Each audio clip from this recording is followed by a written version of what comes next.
Hi friends, स्वागत है आपका हमारे YouTube channel LN geography UGC NET JRF में।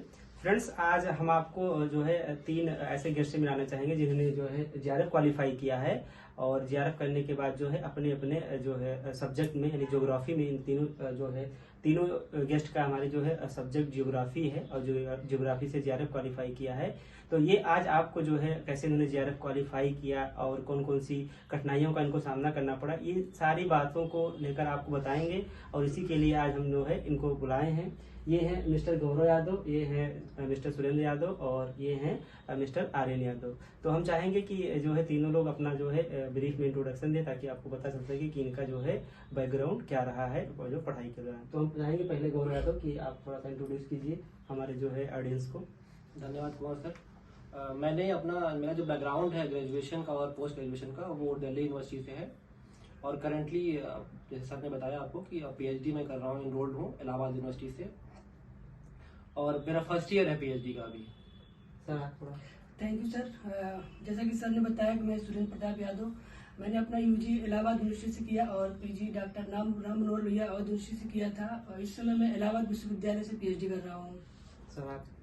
पहले तो सर आपको अपने चैनल पे बुलाने के लिए बहुत बहुत धन्यवाद। मेरा सर यूजी सर एक प्राइवेट कॉलेज से रहा है, महात्मा गांधी काशी विद्यापीठ यूनिवर्सिटी से अटैच, और पीजी मेरा रहा है बनारस हिंदू यूनिवर्सिटी से और वर्तमान में हम इलाहाबाद यूनिवर्सिटी में रिसर्च स्कॉलर हैं फर्स्ट ईयर। तो पुनः हम आपका धन्यवाद करना चाहेंगे कि जो है आप हमारे शो में आए और हमारे ऑडियंस को कुछ बताएंगे।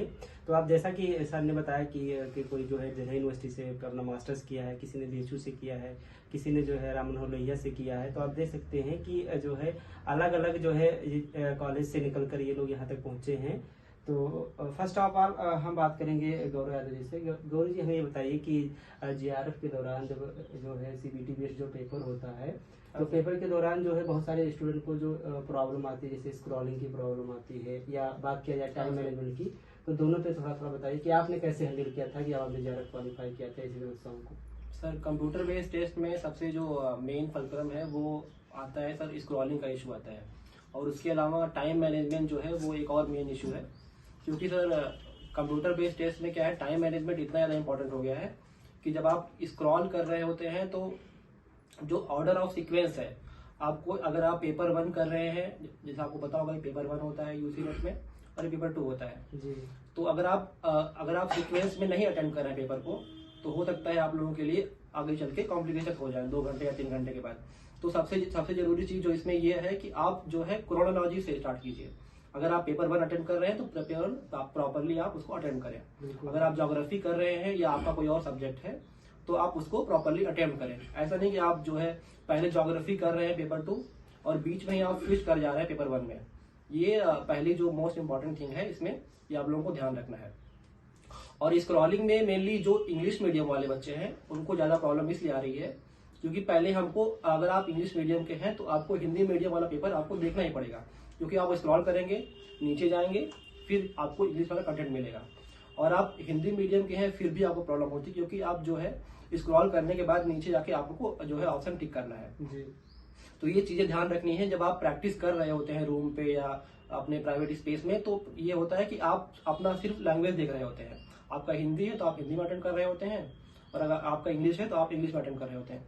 वहां पे थोड़ा सा आपको मार्जिन लेके चलना है, एक्स्ट्रा टाइम आपको जो है वहां पे स्पेस रखना है, मैनेज करना है आपको। क्योंकि जो यूजीसी नेट के वेबसाइट पे कुछ बहुत सारे मॉक टेस्ट है जी। तो मैं सजेस्ट करूंगा बच्चों को कि वो जो है पहले से ही प्रिपेयर रहे इन सब चीजों के लिए, क्योंकि सारी कॉम्प्लिकेशन वहां पे आने वाली है। बिल्कुल, जैसा कि सर ने बताया कि किस प्रकार से आपको क्या करना है, टाइम मैनेजमेंट करना है, तो इसके लिए बार बार आपको क्या करना है, सर ने बताया कि प्रैक्टिस करना है जहाँ भी आप अपने रूम पे या भी जो आपका प्राइवेट स्पेस हो। सुरेंद्र सर, हम आपसे जानना चाहेंगे कि आप जब जेआरएफ क्वालिफाई किए तो आपकी जो है स्ट्रेटजी क्या थी, कौन कौन सा आपने बुक्स पढ़ी फर्स्ट पेपर और सेकंड पेपर के लिए, आप अलग अलग से थोड़ा सा डिटेल में हमारे जो ऑडियंस को बताइए। सर, सबसे पहले तो हमने यूजीसी का सिलेबस उठा के देखा कि सर इसका सिलेबस क्या क्या है। उसके बाद मैंने एग्जाम का पैटर्न समझा कि इसका पैटर्न कैसे है। जैसे इसका पैटर्न है, 2 पेपर होते हैं इसमें, एक आपका फर्स्ट पेपर होता है, सेकंड पेपर होता है। तो फर्स्ट पेपर आपका होता है जनरल पेपर होता है और सेकंड पेपर आपका सब्जेक्ट का होता है। तो मैंने पहले सब्जेक्ट का सिलेबस देखा है, इसमें 10 यूनिट्स हैं। तो इसमें मैंने ये देखा कि सबसे ज्यादा क्वेश्चन कहाँ से आ रहे हैं। तो मैंने प्रीवियस ईयर का पेपर से ये मैच कराया तो मुझे ये पता चला कि यहाँ से फिजिकल ज्योग्राफी से और थॉट और ह्यूमन ज्योग्राफी से क्वेश्चन ज़्यादा आ रहे हैं। तो मैंने यहाँ पे फोकस किया। तो मैंने फिजिकल ज्योग्राफी के लिए टेक्स्ट बुक पढ़ना स्टार्ट किया। टेक्स्ट बुक में मैंने जैसे सविंदर सिंह सर की जो सबसे बेस्ट बुक मानी जाती है और वहाँ से क्वेश्चन मिलते भी हैं, डायरेक्ट भी मिलते हैं, तो मैंने वहाँ से पढ़ना शुरू किया। और साथ ही साथ मैंने यूट्यूब पर इलाहाबाद विश्वविद्यालय के प्रोफेसर हैं SS ओझा सर, जो कि अब नहीं रहे हैं, तो उनका वीडियो है रिकॉर्डेड। तो जैसे मुझे जो भी कंटेंट समझ में नहीं आता था बुक से, तो मैं क्या करता था कि ओझा सर की वीडियो को उसमें देख लेता था, तो उससे मेरा और भी डाउट क्लियर हो जाता था। फिजिकल ज्योग्राफी मैंने ऐसे कंप्लीट किया। थॉट में क्या था, थॉट के लिए मैंने 2 बुक उठाई थी। पहले तो माजिद हुसैन पढ़ना स्टार्ट किया। तो माजिद हुसैन सर की जो बुक है वो थोड़ा सा हिंदी मीडियम के लिए टफ लैंग्वेज है, तो मुझे भी टफ लगी। तो मैंने फिर एक और मैंने क्या कहते हैं सर से पूछा, तो उन्होंने सजेस्ट किया SD मौर्य सर की बुक। तो मैंने SD मौर्य सर की बुक उठाई। तो वहाँ से मैंने जब थॉट पढ़ना शुरू किया तो मुझे थोड़ा इजी लगा और समझ में भी आता था, तो मैंने थॉट का वहाँ से कंप्लीट किया।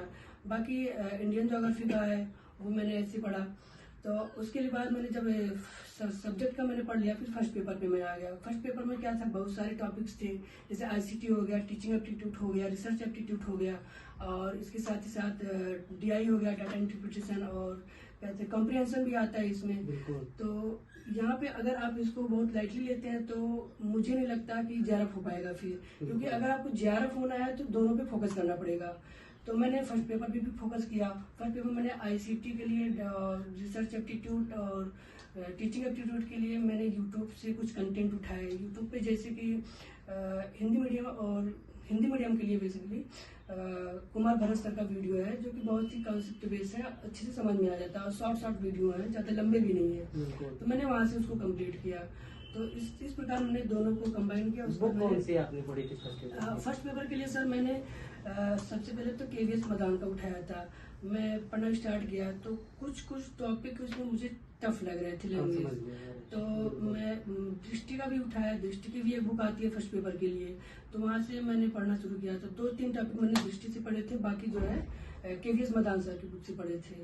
तो इस प्रकार मैंने अपनी प्रिपरेशन स्टार्ट की। उसके बाद मैंने अपना पहला अटेम्प्ट दिया। तो फिलहाल पहले अटेम्प्ट में तो मेरा नहीं हुआ, लेकिन सेकंड अटेम्प्ट में मेरा हो गया था। जैसा कि सर ने बताया आपको कि जो है JRF के लिए आपको फर्स्ट पेपर के साथ साथ, यानी आपका जो सब्जेक्ट है उसके साथ साथ जो आपका कॉमन पेपर है उस पर फोकस करना चाहिए। और जो कुछ आपके लिए सर ने सजेस्ट किया फर्स्ट पेपर के लिए मदान सर को और दृष्टि के लिए, उसको आपको क्या करना चाहिए, फॉलो करना चाहिए। अरे सर, आप ये बताइए कि जब आपका रिजल्ट आया तो आपको कैसे पता चला कि जो है जब आपका रिजल्ट आया आपको किसने बताया कि आप जो है JRF हो गए, आपने खुद देखा? पहले तो सर मतलब आंसर की पहले आती है, उसके बाद फिर रिजल्ट आता है।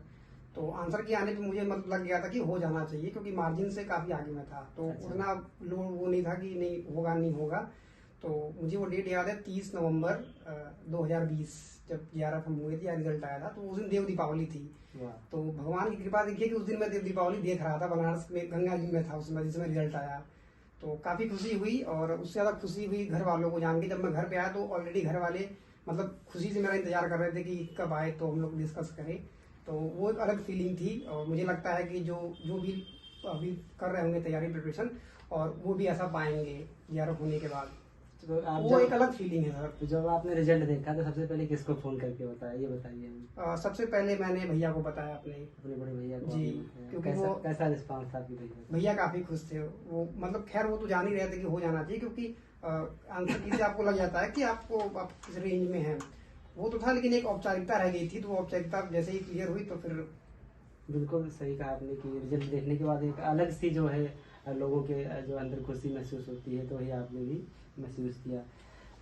जो है गौरव जी, हम आपसे जानना चाहेंगे कि जैसे जो कोई नया स्टूडेंट है जो भी PG मास्टर्स कर रहा हो, या जो है वो JRF के बारे में सोचा हो देने के लिए, या जो है नेक्स्ट टाइम या इस बार से, तो अभी तो टाइम कम है, तो न्यू स्टूडेंट के लिए आप क्या सजेस्ट करेंगे, कैसे वो अपनी प्रिपरेशन को स्टार्ट कर सकता है ताकि उसको ज़्यादा प्रॉब्लम ना हो और उस एग्जाम को क्लियर कर पाए? देखिए सर, अगर मास्टर्स कंप्लीट कर लिए तो अब वो बेसिकली नए स्टूडेंट रहे नहीं है वो, बिल्कुल, क्योंकि उन्होंने बेसिक जो टेक्स्ट बुक्स थे वो ऑलरेडी वो पढ़ चुके हैं। तो अगर उनका बेस फिर भी अगर उन्होंने अपना तैयार नहीं किया है नेट के पर्सपेक्टिव को देखते हुए, तो जो बेसिक बुक्स है फिजिकल ज्योग्राफी, जैसे मान लीजिए सविंदर सिंह की फिजिकल ज्योग्राफी हो गई, और ह्यूमन ज्योग्राफी हो गई माजिद हुसैन सर की, तो ये सारी चीजें इसका आउटलाइन और जो ओवरव्यू है इसका अच्छे से देखते हुए, और बाकी जैसे जो एग्जाम्स की डिमांड है, एग्जाम मान लीजिए जो ट्रेंड है, पैटर्न्स है, और जो प्रीवियस ईयर है एग्जाम का वो पहले ही एनालाइज करते हुए उसके बाद वो जो है एग्जाम की तरफ आगे बढ़े, क्योंकि बहुत सारी जो इसमें एग्जाम में जो मोस्ट इंपॉर्टेंट थिंग है वो है प्रीवियस ईयर क्वेश्चन। इसके अलावा अगर आप ट्रेंड को एनालिसिस नहीं कर रहे हैं और उस ट्रेंड के हिसाब से नहीं बढ़ रहे हैं, क्योंकि 2018 तक पेपर का पैटर्न कुछ अलग था। बिल्कुल 2018 या 19 के पेपर जो है वो पहले क्या था कि फैक्चुअल ज्यादा क्वेश्चन आते थे, अब बेसिकली कॉन्सेप्चुअल क्वेश्चन ज्यादा आ रहे हैं। बिल्कुल। तो आप फैक्ट्स पे ना फोकस करके मैं कहूंगा कि आप कॉन्सेप्ट पे भी आप फोकस करना स्टार्ट करें, क्योंकि जो ट्रेंड है अगर आप ट्रेंड के हिसाब से नहीं चलेंगे तो नेट तो हो जाएगा, बट JRF होने में थोड़ा सा जो है आपको एक्स्ट्रा एफर्ट डालने पड़ेंगे कॉन्सेप्ट की तरफ आपको। तो कॉन्सेप्ट के लिए टेक्स्ट बुक का पढ़ना बहुत जरूरी है, पर हर एक सब्जेक्ट के लिए। अगर जैसे आपका ज्योग्राफी सब्जेक्ट है तो फिजिकल ज्योग्राफी में ही जियोमॉर्फोलॉजी, क्लाइमेटोलॉजी और ओशनोग्राफी, उसके बाद जो है आप अलग अलग टेक्स्ट बुक पे भी रिफर कर सकते हैं। तो मैं कहूँगा कॉन्सेप्ट जो आपका क्लियर होना और बेस क्लियर होना वो बहुत ज़्यादा जरूरी है नए स्टूडेंट्स के लिए। जी, सही है, बिल्कुल सही बताया गौरव सर ने कि जो है अगर आप न्यू स्टूडेंट हैं, अगर आप पहली बार दे रहे हैं, देने के बारे में सोच रहे हैं, तो आपको बेसिक नॉलेज होना चाहिए, यानी आपका बेस काफ़ी स्ट्रांग होना चाहिए। जैसे सर ने बताया जो भी बुक आप उसको फॉलो कर सकते हैं। अगर आपका स्ट्रांग नहीं है तो आपको स्ट्रांग पे काम करना चाहिए। बिल्कुल सही कहा है। तो सर हम आपसे पूछना चाहेंगे कि आप इसमें JRF हैं, आपको फेलोशिप कितनी मिल रही है इस समय? सर इस समय तो 44,000 समथिंग 44,000 के अराउंड। क्या परिवर्तन है आपके लाइफ में JRF के पहले और अभी की लाइफ में, थोड़ा सा बताएंगे? सर काफ़ी परिवर्तन आया है। सबसे पहले तो मैं ये देखता हूँ कि JRF के पहले और JRF के अब में ये अंतर है कि क्या कहते हैं सर, पहले क्या था कि हमको डिपेंड रहना पड़ता था पेरेंट्स के ऊपर कि डिपेंड रहना है। अब क्या है कि सिर्फ डिपेंड है हम, ठीक। और पेरेंट्स का भी बर्डन नहीं रहता है कि उनको भी पैसा भेजना हो, ठीक। यहाँ पे अपना फेलोशिप आ रहा है, अब फ्री है यहाँ पे, फाइनेंशियल सिक्योरिटी। जी फाइनेंशियल सिक्योरिटी है एक प्रकार से। और दूसरा ये हुआ सर, जैसे आपका कोई भी एग्जाम निकलता है तो एक कॉन्फिडेंस आता है नेक्स्ट के लिए। तो अभी क्या है कि JRF नहीं हुआ था तो ऐसा लगता था कि मतलब एग्जाम निकल भी पाएगा नहीं निकल पाएगा, तो जब निकला तो थोड़ा सा मेरा कॉन्फिडेंस और ऊपर आया, तो ये हुआ। और दूसरा सबसे बड़ा ये रहता है कि अक्सर ये होता है कि लोग पूछते रहते हैं कि कैसे चल रही प्रिपरेशन, सोशल प्रेशर एक प्रकार से। तो लोग पूछते रहते हैं कैसे चल रही प्रिपरेशन, तो जो पूछते हैं तो कुछ बताने का रहता नहीं है कि क्या बताएं, बस चल रही है ऐसे ही। तो अब क्या रहता है, हाँ जी PhD कर रहे हैं, ठीक है, JRF भी है, तो थोड़ा सा क्वेश्चन उधर से सामने से कम आता है, तो वहाँ से भी हम एक प्रकार से फ्री है कि हम किसी के सामने जाना है तो अभी पूछेंगे कि क्या कर रहे हो, कैसे चल रही पढ़ाई, तो जाएंगे बता सकते हैं आराम से कि जी हाँ PhD कर रहे हैं, JRF भी है, फेलोशिप भी आ रही है, तो ये सब रहता है। और उसके बाद JRF के बाद क्या है कि आप फेलोशिप आने लगती है तो आप इसके साथ ही साथ आप PhD के साथ ही साथ अदर कॉम्पिटिटिव एग्जाम की भी तैयारी कर सकते हैं, कुछ भी पढ़ सकते हैं आराम से, और साथ में आपकी PhD भी चलती है, स्ट्रेस कम हो जाता है, स्ट्रेस कम होता है, बस आपको महसूस हो रहा है कि आपको कैरियर सिक्योरिटी मिल चुकी है। जी जी। बहुत सही। आर्यन सर ये बताइए कि जैसे जब से कोविड के बाद से देखा गया है तो ऑनलाइन ट्रेंड बहुत ज़्यादा बढ़ गया है, जिसमें हम बात करेंगे सोशल मीडिया की। तो सोशल मीडिया के जो है निगेटिव एस्पेक्ट है उसके बारे में आप क्या बोलना चाहिए? क्योंकि न्यू स्टूडेंट काफ़ी ऐसे देखा गया है कि सोशल मीडिया जो है वो उपयोग नहीं कर रहे हैं, ऐसा लगता है कि उनको सोशल मीडिया उपयोग कर रहा है, तो इसके बारे में आप क्या बताएंगे हमारे ऑडियंस को? सर सोशल मीडिया अगर आप नेगेटिव एस्पेक्ट में कहे तो मैं 2-3 का नाम लेना चाहूँगा। जैसे फेसबुक है, ट्विटर तो नहीं कह सकते, खैर फेसबुक और इंस्टाग्राम और ये सब सारी चीज़ें हैं। खास करके इनमें जो शॉर्ट वीडियोस आते हैं, जो रील्स करके आते हैं, उनमें क्या होता है कि आपने पढ़ाई थोड़ी सी 1-2 घंटे करी, 2-3 घंटे किया आपने, उसके बाद आप जाते हैं जस्ट थोड़ा सा फ्री माइंड होने के लिए, यूँ कह सकते हैं कि थोड़े सा रिलैक्स होने के लिए आप रील्स पे जाते हैं या शॉर्ट वीडियोस पे जाते हैं। तो उनका एल्गोरिथम ऐसा सेट रहता है कि आप एक देखते हैं तो दूसरा उसने ऐसा तैयार कर रखा है कि वो उससे ज्यादा इंटरेस्टिंग होता है, तो वो तीसरा फिर और इंटरेस्टिंग होगा। तो ऐसे करते करते आपसे क्या होता है कि वो आपका बाकायदा आधी घंटे, कभी कभी 45 मिनट, 1 घंटे वो ले लेता है, पूरा दिन ले जाता है। बिल्कुल हो सकता है ऐसा सर, इसमें कोई दो राय नहीं है। तो इसीलिए मेरा ये मानना है कि आप अगर आप सोचते हैं कि रील्स से आप अगर पढ़ाई कर पाएंगे, क्योंकि ऐसा नहीं है कि केवल रील्स में ही आपको मतलब एंटरटेनमेंट ही मिलेगा, कुछ सारे ऐसे भी जो चैनल्स हैं या जो स्टडी प्लेटफॉर्म्स है वो रील्स के फॉर्मेट में भी कुछ चीज़ें इन्फॉर्मेशन देते रहते हैं। तो उसको पढ़ने के थ्रू अगर आप जा रहे हैं तो वो कितना पढ़ेंगे आप? 5-10 पढ़ेंगे, उससे ज़्यादा नहीं, क्योंकि कोई भी चैनल या प्लेटफॉर्म होता है वो इतना ज़्यादा रील्स बनाता भी नहीं शॉर्ट फॉर्मेट में। तो मुझे नहीं लगता कि इस पर ज़्यादा फोकस करना चाहिए, आप खुद से पढ़ें और सोशल मीडिया से थोड़ी दूरी बना के रखें। सोशल मीडिया आप पे हावी ना हो, इतना ध्यान आप ध्यान रखें। जैसा सर ने बताया कि ऐसा कहीं ना हो कि सोशल मीडिया का आप जो है उपयोग नहीं करें, बल्कि सोशल मीडिया आपका उपयोग करने लगे। गौरव सर, हम आपसे जानना चाहेंगे कि इसे कुछ लोग बोलते हैं कि जो है किसी भी एग्जाम की बात की जाए कि आपको कितने घंटे पढ़ना चाहिए, तो हम आपसे पूछना चाहेंगे कि जेआरएफ के लिए जो है कितने घंटे आपने पढ़ाई किया, आपकी एवरेज कितने घंटा जो है सजेस्ट करना चाहेंगे? देखिए, घंटा और आवर्स कुछ होता नहीं है। मेनली जो फैक्टर होता है वो इस पे होता है कि आप टारगेट अपना अचीव कर रहे हैं कि नहीं। एक होता है कि आप डेली टारगेट होता है या वीकली टारगेट, या जो आपने टारगेट बनाया हुआ है अपने प्रिपरेशन के रिगार्डिंग। जैसे आपने फॉर एग्जांपल आपने टारगेट बनाया हुआ है कि मुझे फिजिकल ज्योग्राफी या मुझे क्लाइमेटोलॉजी पढ़ना है एक हफ्ते में, तो वो आप एक हफ्ते में कैसे भी करके कंप्लीट करें। हो सकता है आप एक दिन में आप 6 घंटे पढ़ रहे हो, या हो सकता है आप एक दिन में 4 ही घंटे पढ़ रहे हो। तो जो आपका एक्यूरेसी और इफिशियंसी है उससे मैटर करता है। और मुझे लगता है कि घंटे से या आवर काउंट करने से हो सकता है आप आवर काउंट कर रहे हो और आपका जो टारगेट है वो अचीव ना हो रहा हो, या किसी और चीजों में आप व्यस्त हो जा रहे हैं, जैसे सोशल मीडिया है। ठीक है, तो कई बार क्या होता है ना कि ये शूडो थिंग होता है। कई बार आप क्या होता है कि किताब खोल के बैठे होते हैं और मोबाइल चला रहे होते हैं, ठीक है सर, तो लग रहा होता है कि मैं पढ़ रहा हूँ, तो वो भी आप काउंट कर लेते हैं कई बार कि मैंने उसी आवर में आप स्टडी आवर में आप काउंट कर लेते हैं।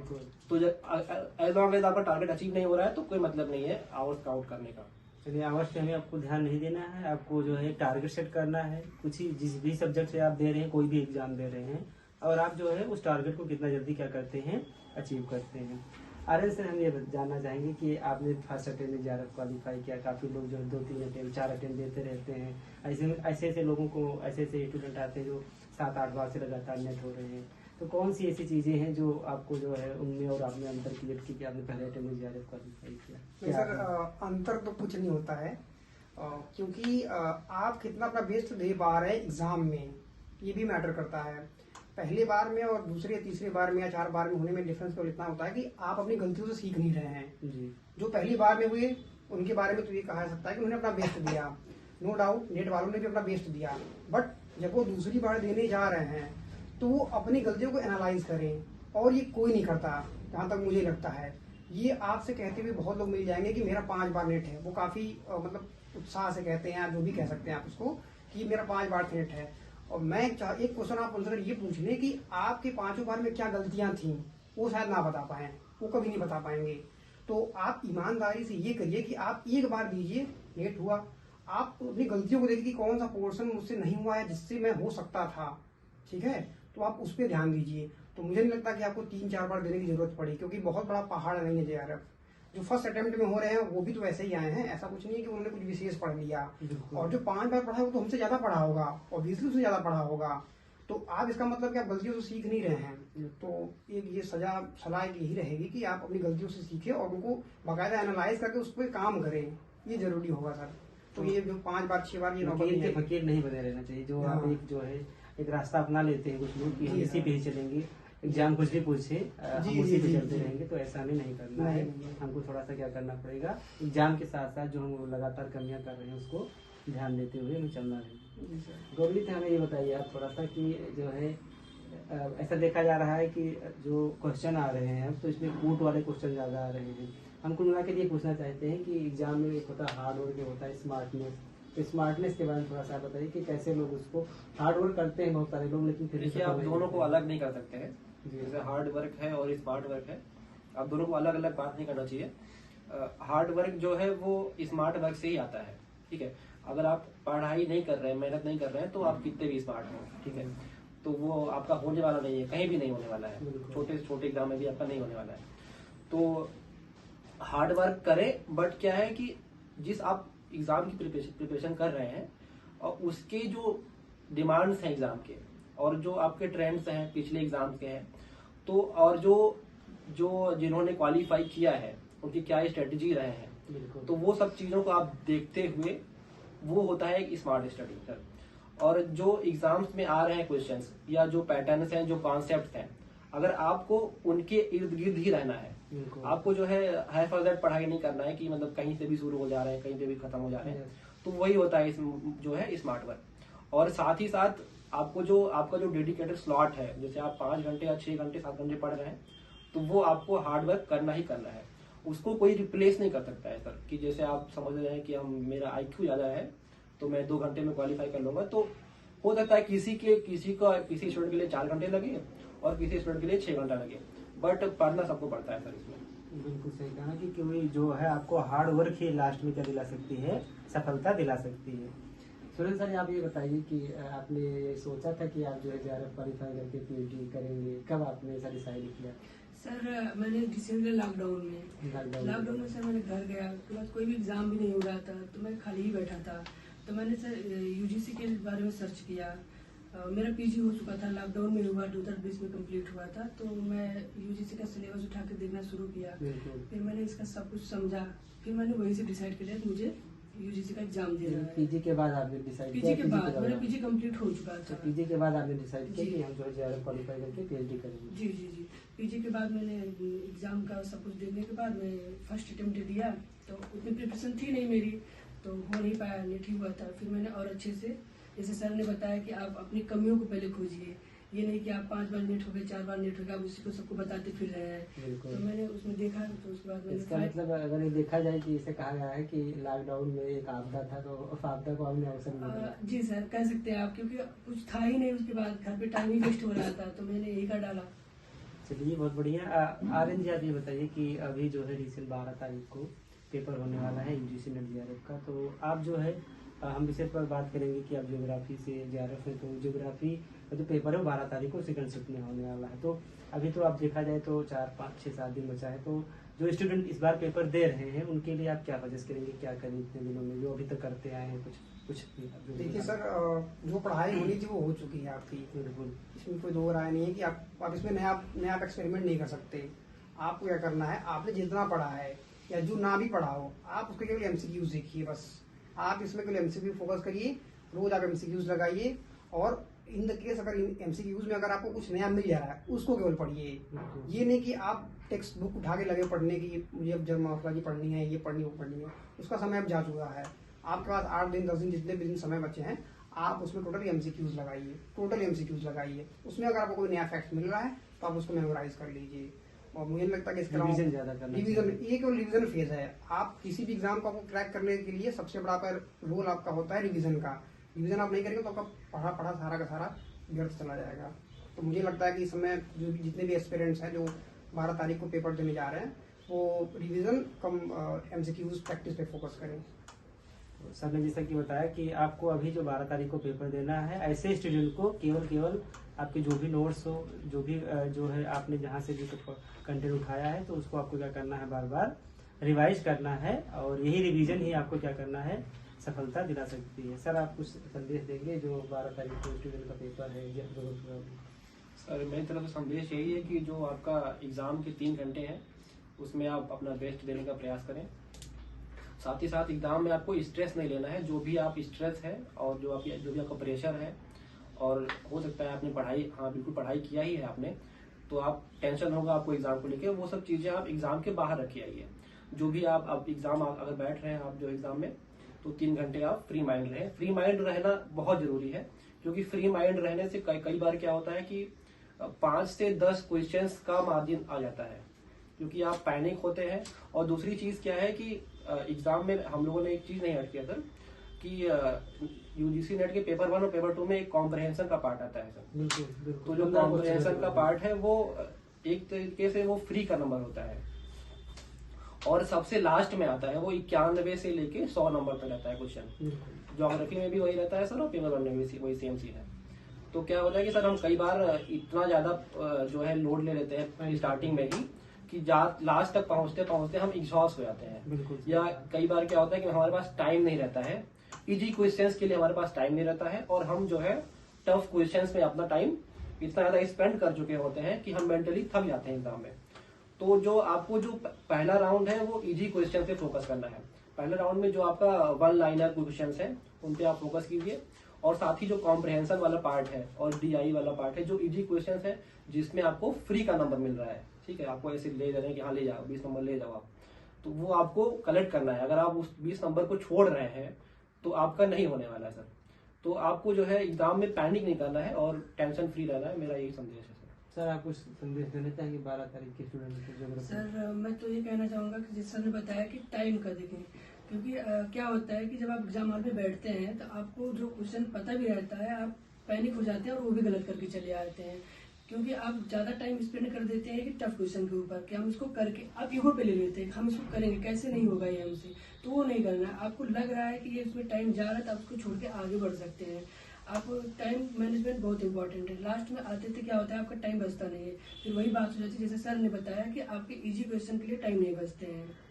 तो मैं तो ये कहना चाहूँगा कि आप प्रीवियस ईयर पेपर लगा लें जितने भी टाइम बचे हैं, और उसके बाद आप एग्जामिनेशन हॉल में बिल्कुल भी पैनिक नहीं होना है। तो जैसा कि सर ने बताया कि आपको क्या करना है कि जो कंप्रीहेंशन वाले क्वेश्चन हैं इसको क्या करना है कि अच्छे से आपको पहले ही कर लेना है, क्योंकि ये जो है जो 5 क्वेश्चन आपके फर्स्ट पेपर में और 10 क्वेश्चन आपके अगर सब्जेक्ट आप में पहले ना भी कर रहे हो तो उसके हाँ। लिए आप एक सफिशिएंट टाइम बचा के रख सकते जिसे हैं। पता लग रहा है सर लास्ट में पहुंचे और फिर 2 मिनट बच रहा है कॉम्प्रिहेंशन के लिए। ये बहुत सारे स्टूडेंट की प्रॉब्लम आती है कि वो 10 में से जो है 2 या 4 क्वेश्चन इसी वजह से सही कर पाते हैं क्योंकि उनके पास टाइम लास्ट में नहीं रह जाता है, तो वो ABCD ऐसे मारना स्टार्ट कर देते हैं।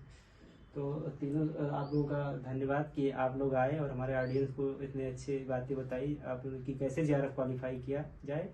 तो पुनः हम आपका धन्यवाद करना चाहेंगे। Thank you sir. धन्यवाद सर।